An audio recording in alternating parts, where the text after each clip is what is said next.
അസ്സലാമു അലൈക്കും വറഹ്മത്തുള്ളാഹി വബറകാതുഹു. ബഹുമാന്യരായ സഹോദരങ്ങളെ, സുഹൃത്തുക്കളെ, ആർത്തവത്തിന്റെ കാലം കഴിഞ്ഞു, ആർത്തവ സമയം കഴിഞ്ഞു, പിന്നെയും ആർത്തവം എന്ന് തോന്നിപ്പിക്കുന്ന രൂപത്തിൽ രക്തസ്രാവം ഉണ്ടായാൽ അവർ നമസ്കരിക്കേണ്ടതുണ്ടോ, നോമ്പ് പിടിക്കേണ്ടതുണ്ടോ എന്നാണ്. ഇവിടെ നാം മനസ്സിലാക്കേണ്ടത് ആർത്തവം, പ്രസവരക്തം, ആർത്തവത്തിന് 7 ദിവസവും പ്രസവരക്തത്തിന് 40 ദിവസവുമാണ് പറയുന്നത്. അഥവാ ഹൈലിന് 7 ദിവസവും നിഫാസിന് 40 ദിവസവും. അതിനപ്പുറം വന്നാൽ അത് ഹൈൽ അല്ല, അത് നിഫാസ് അല്ല, അത് കേവലം ഇസ്തിഹാലയാണ്, രക്തസ്രാവമായി കണ്ട് ഇബാദത്തുകൾ ചെയ്യണം എന്നുള്ളതാണ് പൊതുവെ ഇസ്ലാമിക പ്രമാണങ്ങൾ പരിചയപ്പെടുത്തുന്നത്.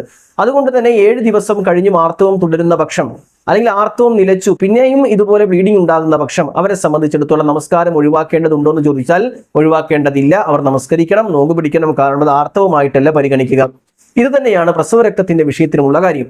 എന്താണ് ഇതിന്റെ തെളിവ് എന്ന് ചോദിച്ചാൽ, ഉമ്മു അത്തിയ റളിയല്ലാഹു അൻഹ പറയുകയാണ്, കുന്നാല നഉദ്ദു അൽ ഖുദ്റത വസ്സുഫറത ഷൈഅൻ, ശുദ്ധി പ്രാപിച്ച ശേഷം ഞങ്ങൾ മഞ്ഞ നിറത്തിലുള്ളതോ തവിട്ട് നിറത്തിലുള്ളതോ ആയി രക്തം പുറത്തേക്ക് വരുന്നുണ്ടെങ്കിൽ അതിനെ ഇസ്തിഹാലത്ത് അഥവാ രക്തസ്രാവമായിട്ടാണ് കണ്ടിരുന്നത്. നിഫാസോ പ്രസവരക്തമോ ഹൈലോ ആയിട്ട് കണ്ടിരുന്നില്ല. അതുകൊണ്ട് തന്നെ ആ സ്വഹാബ വനിതകൾ അങ്ങനെ ഒരു പ്രയാസം വന്നിട്ടുണ്ടെങ്കിൽ അവർ അത് രക്തസ്രാവമായിട്ട് കണ്ട്, എന്നാൽ ഹൈലോ നിഫാസോ ആയി പരിഗണിക്കാതെ ഇബാദത്ത് ചെയ്യുമായിരുന്നു എന്നാണ്.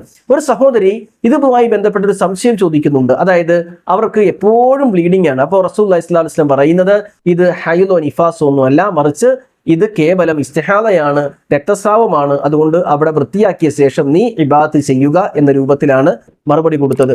ഇതാണ് ഈ വിഷയത്തിലുള്ളത്. അള്ളാഹു അനുഗ്രഹിക്കട്ടെ. അസ്സലാമു അലൈക്കും വറഹ്മത്തുള്ളാഹി വബറകാതുഹു.